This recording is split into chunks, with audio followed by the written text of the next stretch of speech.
Welcome back नाज़रीन। Break के बाद हाजिर हैं दोबारा। हमारे साथ इस वक्त जो बाकर हसनैन हमारे रिपोर्टर, उन्होंने स्टूडियो में हमें ज्वाइन किया है।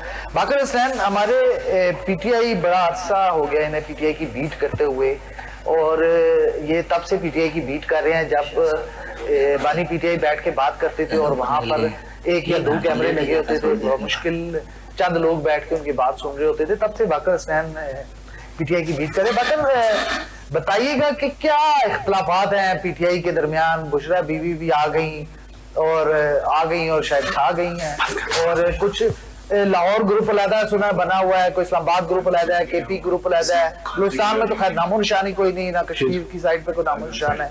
दीगर सूबों में, सिंध में भी उस तरह से पीटीआई जो है वो फारग हो चुकी हुई है। क्या समझते हैं आपके, क्या मेरा किरदार है? सबसे पहले काशिफ साहब बहुत शुक्रिया, आपने अपने प्रोग्राम में मुझे मदऊ किया। दूसरी बात जो आप बात कर रहे हैं कि पाकिस्तान तहरीक इंसाफ में इस वक्त धड़ेबंदियां और इख्तलाफ जो है वो बहुत ज्यादा बढ़ते जा रहे हैं, बिल्कुल हकीकत है। क्योंकि जब से बानी पीटीआई की अहलिया रिहा होकर बाहर आई हैं, हम ये देख रहे हैं कि पहले बानी पीटीआई की जानिब से कहा गया था कि वो गैर सियासी हैं, लेकिन जब से ये 24 नवंबर एहतजाज की कॉल सामने आई, पहले हमने ये देखा कि बानी पीटीआई की जानिब से कहा गया कि वो एहतजाज को लीड नहीं करेंगी। जो वज़ीर आला केपी के हैं अली अमीन गंडापुर, वो उस एहतजाज को लीड करेंगे, और उस एहतजाज को लीड करने से लेकर हमने ये देखा कि बानी पीटीआई की अहलिया और जो वज़ीर आला केपी के हैं अली अमीन गंडापुर, उनके दरमियान शदीद इख्तलाफात सामने आए। काफिले को लीड करने के हवाले से इख्तलाफात सामने आए। उसमें हमने ये भी देखा कि एक वक्त ऐसा आया था कि जब जो वज़ीर केपी के वज़ीर आला हैं ये बिल्कुल साइड पर हो गए थे, और जो गैर सियासी खातून है बुशरा बीबी, इन्होंने बाकायदा सियासत का आगाज किया और काफिले को लेकर चलना शुरू किया। जिस पार्टी होता तो कोई नहीं, उनके पार्टी होता बिल्कुल उनके पास कोई नहीं है, गैर सियासी हैं। और अब क्योंकि वो आपने भी कहा कि छा गई, मैं नहीं समझता कि छा गई, क्योंकि अभी तक उनका पार्टी में कोई ओहदा नहीं है, कोई उनकी सियासी कदोकामत नहीं है। सिर्फ बानी पीटीआई, क्योंकि वो खुद एक बहुत बड़ा नाम है, उस नाम को कैश कराने के चक्कर में ये जो खातून है बानी पीटीआई की अहलिया जो है, ये अपने आप को कैश कराना चाह रही हैं और अपने आप को सियासत में आगे लाना चाह रही हैं, पार्टी को यरगमाल बना। बिल्कुल आप देख रहे हैं कि पाकिस्तान तहरीक इंसाफ में पिछले 3 साल से हम ये देख रहे हैं कि जो हाईजैकर्स हैं उन्होंने इस पर अपनी गिरफ्त बना ली है।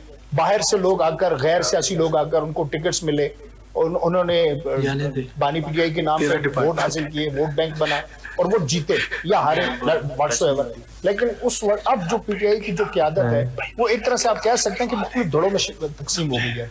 बानी पीटीआई अलग धड़ा चलाना चाह रहे हैं, वज़ीर आला केपी के को अलग करना चाह रहे हैं, वहां पे अलग सियासत चमका रहे हैं। पिछले जलसे में भी हमने देखा, पिछले एहतजाज में भी हमने ये देखा कि वज़ीर आला केपी के लोगों को तो ले आए डी चौक तक, चाइना चौक तक पहुंच गए, चाइना चौक में आवाम को छोड़कर वज़ीर आला हाउस चले गए, वहां से बकौल उनके 12 जिलों को क्रॉस करते हुए पैदल वो केपी के तक पहुंच गए।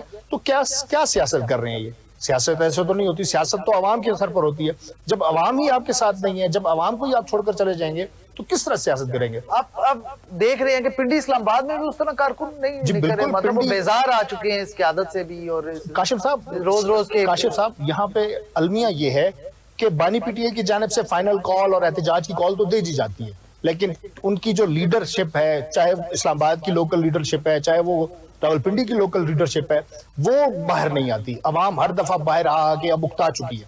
आज दूसरा दिन है, इस्लामाबाद डी चौक पे हम गाये बगाए विजिट भी करते रहे। मुझे ऐसी कोई खास गहमा गहमी जो पाकिस्तान तहरीक इंसाफ के कारकुनान हैं, जो सियासी कारकुनान है, उनकी तरफ से कोई नजर नहीं आए। अब मगरिब से ज्यादा वक्त हो चुका है, अभी तक पीटीआई की जानिब से कोई लोकल क़यादत डी चौक पे नजर नहीं आई। ये एक वाज़ेह सबूत है पीटीआई में धड़ेबंदियों का कि हर शख्स अपनी अपनी दुकान चलाना चाह रहा है, अपनी ईंट रख के मस्जिद बनाना चाह रहा है। बैरिस्टर शाहीन की अगर बात, शोएब शाहीन की अगर बात करें, वो पिछले एहतजाज में भी सामने नहीं आए। आज दूसरा रोज है एहतजाज, हमाद अजहर किधर गायब है? मैं वही अर्ज कर रहा हूँ, शोएब शाहीन नजर नहीं आ रहे, हमाद अजहर नहीं आ रहे। कहने को तो टेलीविजन पर आकर ये बड़े बड़े दावे कर देते हैं कि हम एहतजाज करने आ रहे हैं और हम लाखों का जत्था लेकर आ रहे हैं, कोई नजर नहीं आ रही। मैं फिर बात वहीं पे आ गई। सूबाई हुकूमतों की अगर बात करें तो सूबाई हुकूमतें जो हैं वो पीटीआई के जो एमएनएज एमपीएज हैं वो अपना अलग धड़ा बनाना चाह रहे हैं। इनको अपने सूबे पे तवज्जो देनी चाहिए, वहां से गुर्बत मिटानी चाहिए। मुझे बताएं 2013 से ये केपीके में वजारत कर रहे हैं, वज़ीर आला इन्हीं के हैं, पीटीआई के हैं। कितनी करप्शन साबित हो चुकी है अब तक? आप बसेस की करप्शन देख लें, आप मेट्रो, उसके बाद इनके जो प्रोजेक्ट्स हैं, यूनिवर्सिटीज, इवन दो के पाकिस्तान का सबसे बड़ा जो बजट होता है वो एजुकेशन का होता है, یہ وہاں پہ یونیورسٹیز بند کر رہے ہیں. تو آپ کیا کرنا چاہ رہے ہیں؟ آپ کس طرح کی سیاست کرنا چاہ رہے ہیں؟ فی الوقت جو پی ٹی آئی کی قیادت ہے یا جو پی ٹی آئی کی سیاست ہے وہ صرف انتشار کی طرف ہے.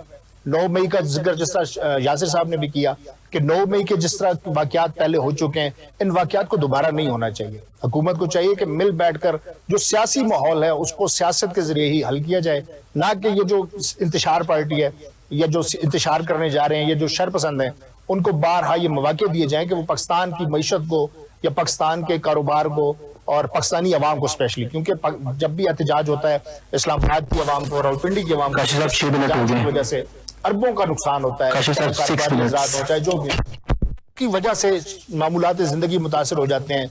ایون دو کہ ہم نے یہ بھی دیکھا کہ ایمبولینسز کی وجہ سے, ایمبولینسز کو راستہ نہ ملنے کی وجہ سے ڈیتھس بھی ہو جاتی ہیں عوام کی. تو میں یہ سمجھتا ہوں کہ پاکستان تحریک انصاف کو جو ہے اس کو کردار ادا کرنا چاہیے, بانی پی ٹی آئی کو کردار ادا کرنا چاہیے کہ وہ جو انتشار کی سیاست جس کا آغاز انہوں نے کیا تھا اس کو ختم کرنے کے لیے ان کو پہل کرنی چاہیے. چلیں باقر صاحب بہت شکریہ, آپ نے بہت اچھا اپنا ایک تجزیہ دیا جو پی ٹی آئی کے اندرونی اختلافات ہیں اس کے حوالے سے. آپ نے بتایا کہ پی ٹی آئی جو ہے توڑ پھوڑ کا شکار ہے اور زوال پذیر ہوتی نظر آ رہی ہے پی ٹی آئی کی سیاست اندرونی اختلافات کی وجہ سے. یاسر صاحب کیا کہنا چاہیں گے آپ اس حوالے سے کہ واقعی کوئی توڑ پھوڑ کا شکار ہے اور کوئی اختلافات ان کے کوئی زیادہ بڑھتے جا رہے ہیں, ختم ہوتی جا رہی پارٹی؟ دیکھیں پارٹی ختم ہوتی نہیں جا رہی, پارٹی ختم ہو گئی بھی ہے. پی ٹی آئی جو ہے صرف بانی پی ٹی آئی کا نام رہ گیا ہوا ہے, باقی آپ اس میں کوئی بندہ بھی نہیں دیکھ رہے.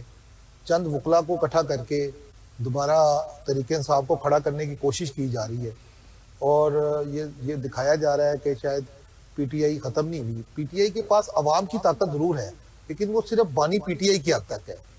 لوگوں نے ان کی بہنوں کو, بشرا بی بی کو, علی امین گنڈا پور کو, سب کو ریجیکٹ کر دیا ہے. آپ دیکھیں کہ جب یہ سارے آزاد کھڑے ہوئے ہیں تو وہ ووٹ بانی پی ٹی آئی کو پڑا ہے, ان کے تو خود کا تو ووٹ بینک ہی کوئی نہیں ہے. یہ آج بانی پی ٹی آئی سے آپ دیکھ لیں کہ جو بھی انسان علیحدہ ہوا ہے ان کو 5000 ووٹ نہیں پڑا. تو آپ یہ اب جو میں نے پہلے بات کی ہے کہ اب بانی پی ٹی آئی کو بچہ کھیلنے کی بجائے بڑا ہونا پڑے گا. ان کو بتانا پڑے گا کہ میں اب بڑا بچہ ہوں, میں چھوٹا نہیں ہوں. اب ان کو وہ ایک سیاسی لیڈر کو کام کرنا چاہیے. اب ان کو وہ کردار ادا کرنا پڑے گا. اگر وہ یہ کردار ادا نہیں کریں گے تو ساری زندگی جو ہے بانی پی ٹی آئی کا جو نام ہے ایک سیاہ لفظوں میں لکھا جائے گا, جس سے ملک جو ہے وہ بہت پیچھے چلا گیا, ملک تباہی کے دہانے تک پہنچ گیا. تو میں یہ سمجھتا ہوں کہ, اور میں یہ بات ہر انسان کو ایک وقت لگتا ہے سمجھنے کے لیے, تو مجھے ایسا لگتا ہے کہ بانی پی ٹی آئی جو ہے وہ یہ بات سمجھیں گے اور گرو اپ ہو گے. اب اپنی جو تنظیم, اپنی جو جماعت ہے اس کے اچھے طریقے سے فیصلہ کر کے خود کو بھی اس عذاب سے نکالیں گے اور ملک کو بھی آگے جانے کے لیے میرا خیال ہے کہ ان کا ساتھ دیں گے. چلیں بہت شکریہ یاسر شہزاد صاحب, آپ کا ایک پوائنٹ آف ویو آ گیا. تو بیلاروس کے صدر آئے ہیں, ایک وفد آیا, ایک بھاری وفد آیا پاکستان میں انویسٹمنٹ کے حوالے سے. اس کے حوالے سے مزید کیا تفصیلات ہیں اور کون سے معاہدے ہونے جا رہے ہیں, کیا اس کا پاکستان کی اکانومی کو فائدہ ہوگا ان معاہدوں سے, اور جو سعودیہ کے ساتھ معاہدے ہوئے تھے اس کا کیا فائدہ پاکستان کو؟